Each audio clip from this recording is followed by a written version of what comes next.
Hi there, it's me, it's Diane from Stamping with Diane in Innisfil, Ontario, and I come to you live every Wednesday evening at 7 for some inspiration and some stamping techniques. So I call this tea and cards. So I have my Stampin' with Diane mug here, nice cold water in it tonight on this hot July evening.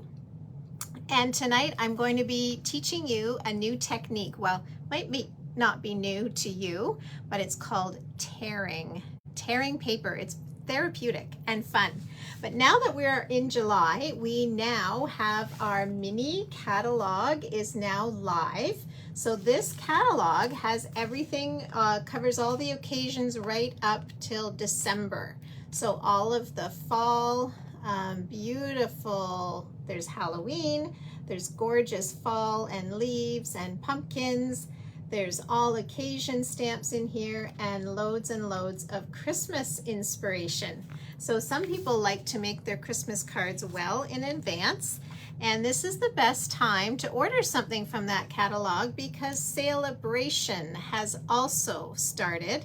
And Celebration means that for every $60 increment that you spend from any of the catalogs, you earn a free product from the Celebration brochure. So there are stamp sets valued at about $20. There's dies that are valued $25 to $30. There's patterned paper, usually around a $16 to $20 mark. There's even these note cards and envelopes, and I featured those last week in our session. And this fantastic, it doesn't show well here, but I've posted it on my Facebook page. If you join my team during this celebration for free, you get a fantastic, gorgeous planner. And this planner has notebooks, it has a stamp set, it has,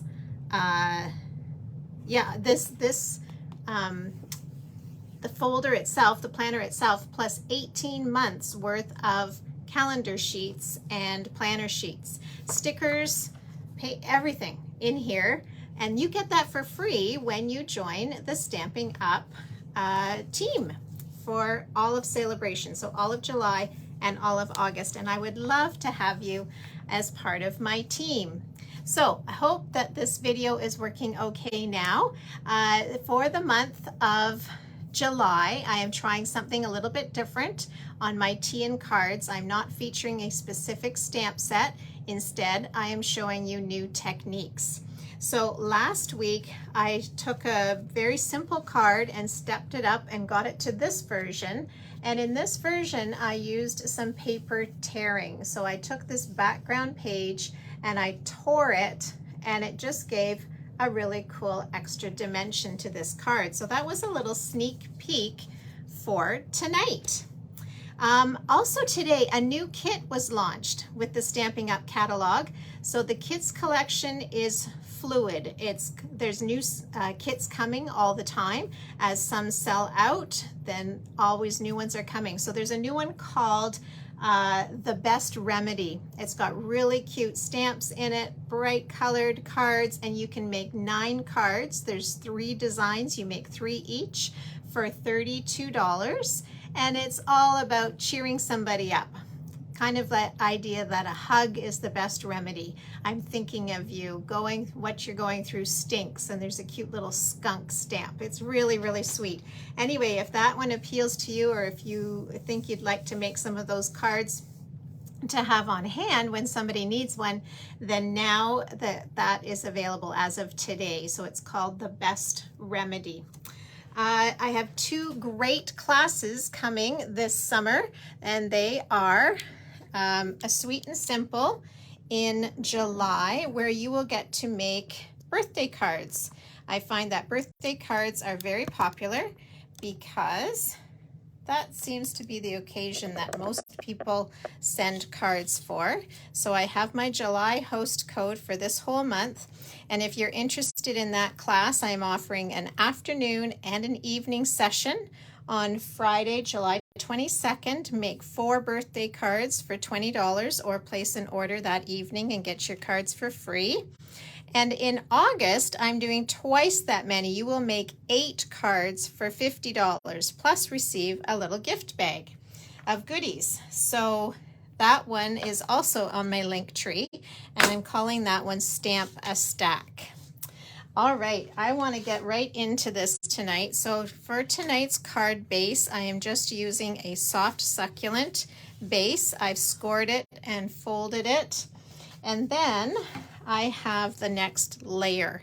So this next layer I have run through the Timber 3D embossing folder. And so it's got this beautiful wood grain look to it. And I hope that you can see that texture. So that would look just fine on our card like this, but we are going to tear. So I'm tearing towards me because that's allowing me to see this rough edge. And I like that I get some parts wide and some parts are just narrow. And then when I'm getting down to the bottom, I'm just going to turn and continue tearing all the way around, okay? And then I'm just going to kind of fast forward here. So with the power of television here, here's my page that I've torn all the way around the outside. Now I wanted to add a bit of dimension to that, so I brought in one of my blending brushes. This is soft succulent, and I am going to put a little bit of soft succulent on my blending brush. I get rid of a little bit of it there, and then I'm just going to rub this edge with the soft succulent.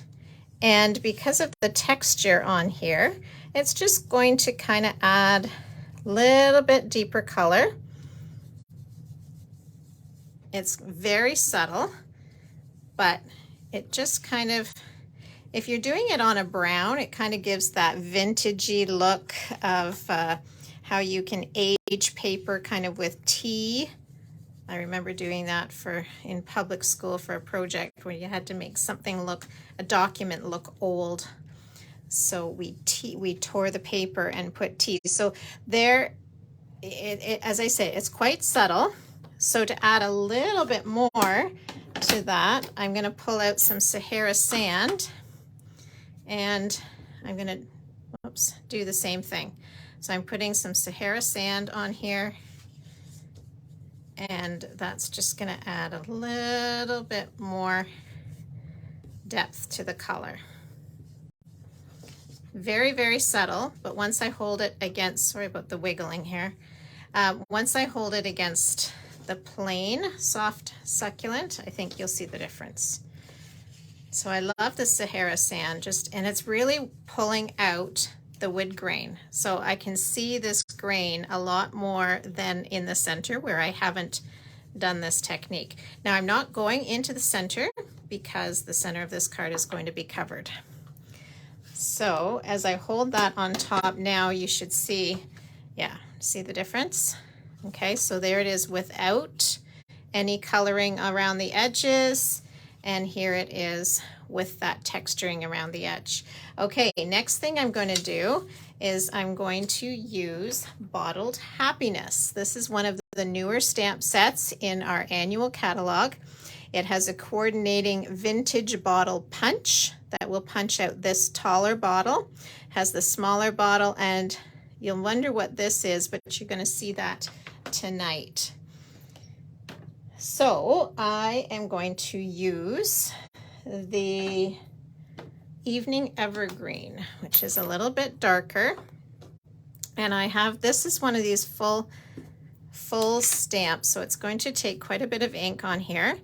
I'm tapping all the way around, and now I want to stamp off, so I'm not pressing really hard. Oh, I better even that out a little bit. And now I'm going to stamp it again on my surface here. I'll move this up into the camera view. There we go. Okay, yes, I like that look. And now you can see we have two floral images. So I want to show you a cute technique on this one. I don't want all of my flowers to be the same color, but I thought the blushing, it says Blushing Bride. Yes, Blushing Bride I thought would look good here. So I'm going to tap, tap, tap all the way around here. But as I say, I don't want all of the flowers to be pink. So what I'm going to do is pull out one of my Stampin' Right markers, and there's this kind of a flower. I'm not even sure what it's called, but it's more of a kind of a honeycomb. So all I'm doing is coloring over them with this Highland Heather. Okay, so then the rest of the flowers are going to be pink, and now I'm just going to wipe this a little bit in case there's any pink on there. And now there's a nook here to fit the top of the bottle.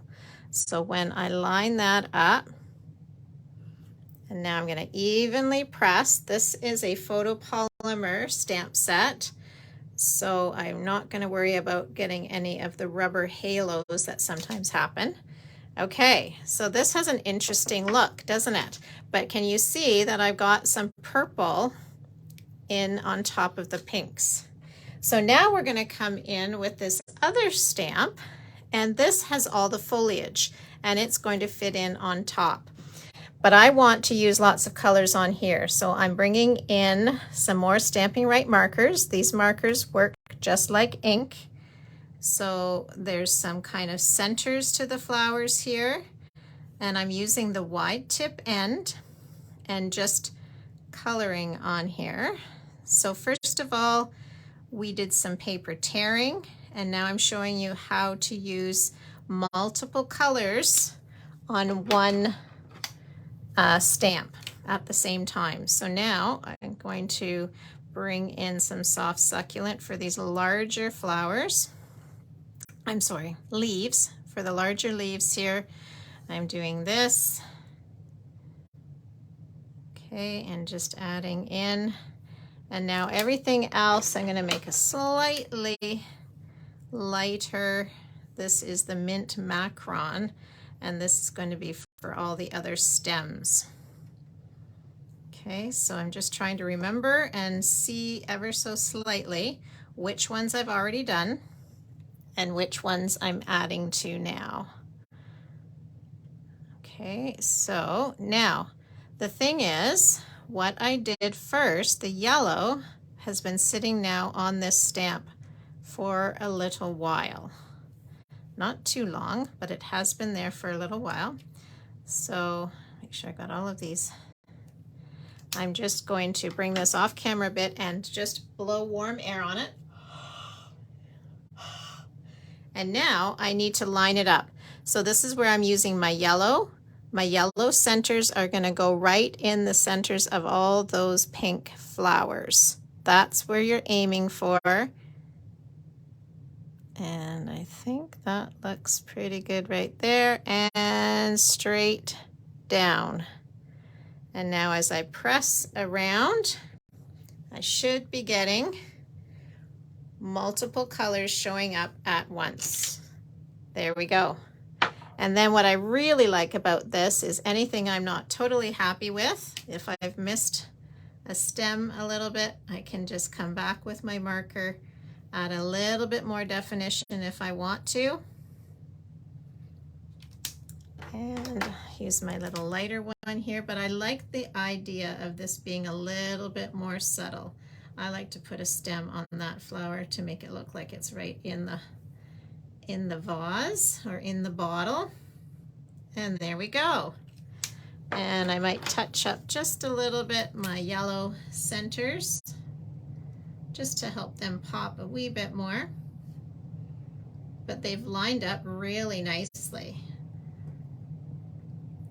So that's a fun way. You might wonder when you get those stamps how that works. So one layers on top of the other. This outline bottle will layer on top here as well, and there's even a cork that comes with this bottle. Okay, so now through the beauty of technology, I'm going to run this through my die cut and emboss machine and stamp, and ta-da, here we go. Look at that, wasn't that fast? So I now have this beautiful bouquet, and we're going to put this just simply on top of this torn layer right in the center. So you see how that covers over this part that didn't have as much color, but I really can see the difference here in the shading and the difference to see sorry, to see the colors there. All right, so let's just, using an old piece of cardstock here. Waste not, want not. Okay, pop that onto my torn page. There we go. And now my torn page, I'm not going to put the adhesive right to the very edge because it's okay if those edges lift a little bit. I kind of want that vintagey look, that if it kind of comes up a little bit, I'm okay with that. Okay, now you could put it on dimensionals, but I think with the texture there, it doesn't even require dimensionals. So I'm bringing it around here. Let's pull out a little bit of Wink of Stella here. And I'm gonna put a little bit of Wink of Stella on our bottle. Give it a little bit of shine. And maybe I'll just put a Wink of Stella on the centers of our flowers as well. This Wink of Stella, I love using this, and it lasts. It really does last and last. It looks like a little makeup brush, but it just, hopefully you can see, a little bit of glimmer there. And lastly, I have tied a bow using the Evening Evergreen, and I'm just going to pull in a glue dot for my bow. So I just put the knot of the bow right on the glue dot, lift, pull that off, and I'm going to tuck that right here. And now I don't want these to kind of be in the way of my sending cheers. So this is another little trick you can do. You can take another glue dot, pop it down, and then let your tail kind of touch that glue dot, and it's going to stay in place. Gives a little bit added dimension as well. And there you have it. Okay, so that torn edge, I think, really adds something to that card. So we moved through that quickly. I would like to show you another one, if you don't mind. So I had a bunch of this paper left. This was called the Abstract Beauty, and it was a 4x6 sheet. Now I'm saving a lot of this to work in a scrapbook because of course 4x6 works really well with photographs. And the opposite sides, look at these beautiful colors. Beautiful, beautiful colors.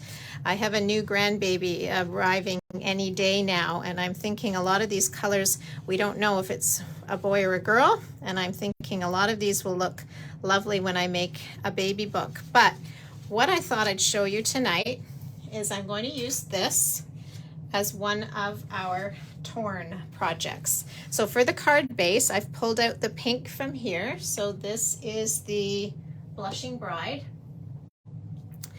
And as I say, this is a little bit bigger than what we needed. It's a 4x6 and my card is not that large. But again, I'm just going to tear, and remember, you want to tear up. You want to tear towards yourself in order to get that edge. Now, if you don't want that edge, you tear away from yourself. So see on this back side, I don't have that white edge showing. Okay, now the thing with tearing our cardstock is our cardstock is dyed all the way through. So our quality cardstock is dyed all the way through, so you don't get the white, which is lovely. But of course our designer paper, you will get that white edge because it's different on both sides. All right, so I finished tearing here. and I've got it just about the right size for my card base. So let's go ahead and fold this one. And again, very plain card base, just our regular, any color cardstock, of course, is going to look beautiful. And when I pop that on, again, it just gives a really nice look, I think. And of course, if you're somebody who likes things off center, you could do that. But then I thought, let's step it up a little bit. Let's put some of this gold foiling behind it. Gorgeous, right? Just gorgeous. So, oh good, Karen, I'm glad you love that one. So this is going to come on top. And now I'd like to show you a little bit of a trick. I thought a little strip of the Blushing Bride would look great on top, but I want to tie a ribbon across here. Now, unfortunately, this ribbon is no longer available, but it's black and it's got a fleck to it that I thought was really bringing out the gold. But I want this ribbon to stay in place. Okay, so I'm going to show you how to use a punch in order to brace or block this ribbon. So here's what I want to do. I want my ribbon to come across. Do I want it in the center? I think I want it down a little bit. So I'm holding the ribbon where I want, and here I'll just grab anything that's close by. So I'm just going to put a little mark here of where the center of that ribbon's going to go. Now I'll use my grid paper to make sure I'm getting the same distance on the other end, so I can see where I put my mark here. So now I'm coming down to the other end of my paper, and I'm going to put a little tick mark there. Now I'm not worried about that because that's going to disappear, but this is that bottle punch, the vintage bottle punch I was telling you about, and I am just going to use this. Okay, so I'm going to slide this in. I want to see that mark in the top, and you see it's kind of the neck of the bottle, okay? And I only want to punch that part. So as soon as my paper hits where the bottle gets thinner, I'm stopping. Just that tiny little piece, okay? And now I'm going to do the same thing down here. I've got the mark centered, and I'm just punching to where the bottle neck thins up. And there we go. So what I've done here is we've now kind of put tags on. And now look at how nicely our ribbon is going to wrap in there. Isn't that awesome? And it's not going to move around. So I'll put some glue on the back, some seal, and tuck it in.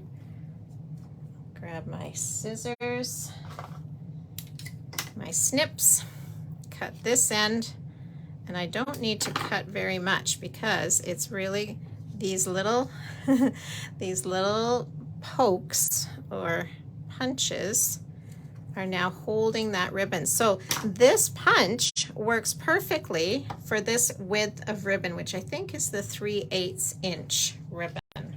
All right. So as I flip this over now, isn't that smart? Look at that. And now I'm going to see that little hint. Oh, did I make, no, I didn't make it too big. I forgot the other layer. Okay. So we're going to layer like so. Okay, let's start layering it up. I could put it slightly off. Will I like the look of that?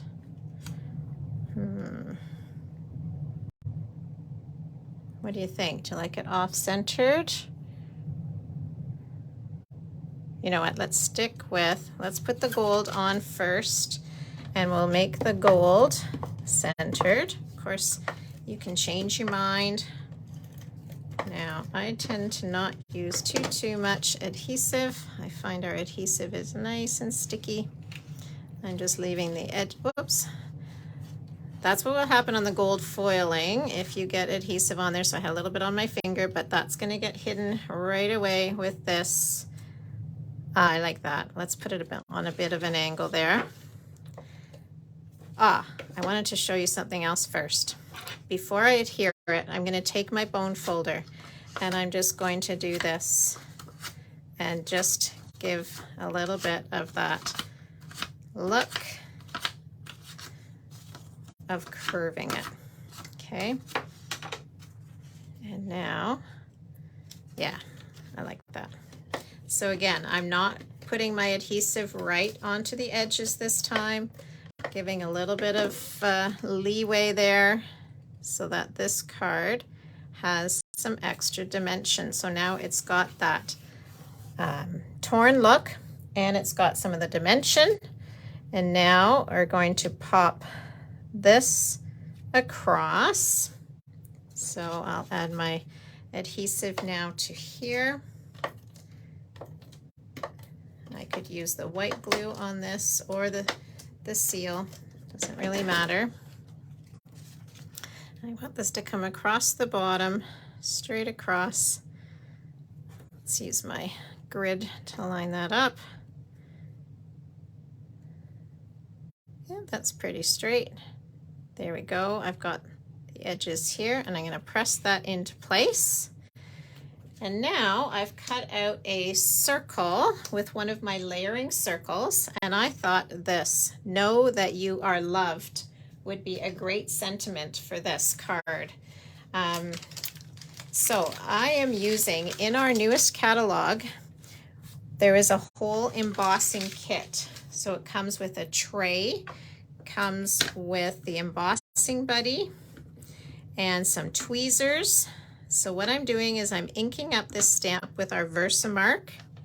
So you're not going to see it very much. It's a tone on tone. So know that you are loved. I'm pressing it in the middle, but I don't want any halos showing here. There we go. Now, you can't see it, can you?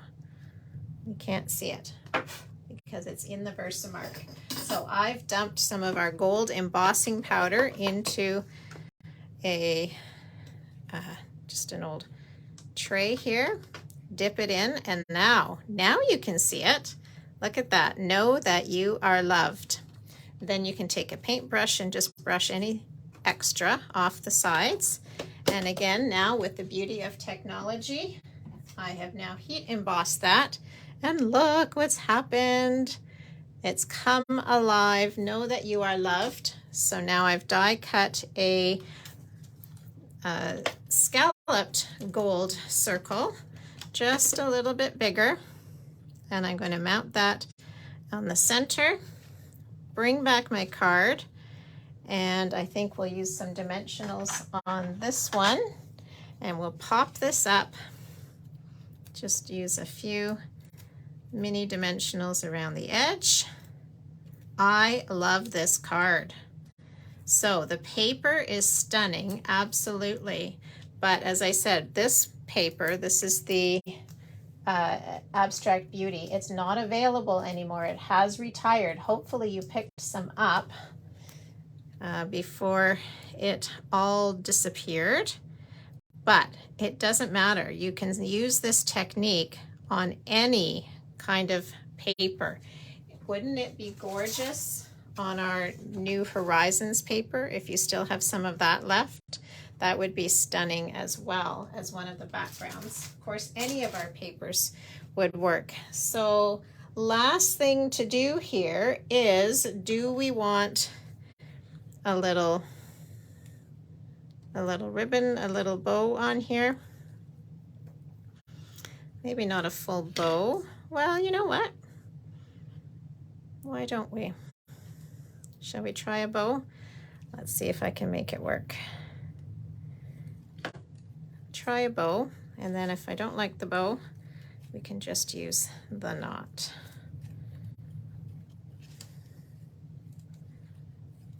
I love this one, but I really, really think that the tearing technique, as I said in my description above this video, the tearing technique is not only therapeutic, but it really creates a fun look.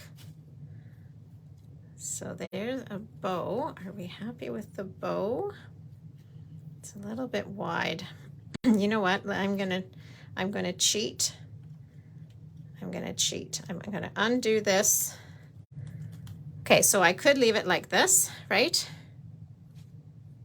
But I think I've given myself enough there. Let's just try. I'm better at making a bow by itself. 2 bunny ears over, under, pop it through, and there's our bow. And then I just play with it until I'm happy with it. Because it's a wider ribbon, there we go. Because it's a wider ribbon, I really tighten up that centerpiece. Yes, we're going to do the full bow. Snip this on an angle and trim this one off a little bit. I still have my glue dots out here. Let's get a glue dot for the center of the bow. Which way do I want it? I think like this. Put a glue dot on the center. Here's my glue dot. I pick it right up with the ribbon. And this could be for any occasion, couldn't it? Any occasion at all. So I hope you learned a couple of new techniques there. With the tearing paper, you can twirl it a little bit, just like you would with curling ribbon. You can do that with your bone folder as much or as little as you like. I love that. No embellishments needed. And then we also learned how to use a punch in a different way to just anchor down that ribbon. So that was the second project, and here is the first project. So please check out my link tree. Next week you're going to see some more tearing techniques, and tomorrow night I'm going to be hosting my Zoom stamping social, so feel free to message me and get the link for that. From 7 till 9 we just stamp and chat virtually. And as I say, I've got a couple of classes coming up, and I'm doing morning, afternoon,